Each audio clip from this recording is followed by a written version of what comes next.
পাখিদের গুঞ্জন ভোরের বেলা, সূর্য ওঠার ফলে রঙিন মেলা, সকালের প্রভাত দিনের বেলা, গুণগান সবই খোদা তালার।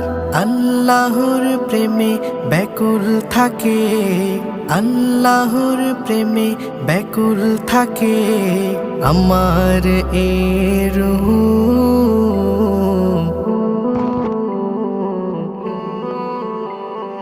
সবুজ বনের পাখিগুলো তসবিহ জপে করে কুহু কুহু, মনের কোণে জেগে ওঠে আল্লাহু আল্লাহু জালালুহু। আকাশের রং ধনু সাজে কত, নদী ছুটে চলে অবিরত।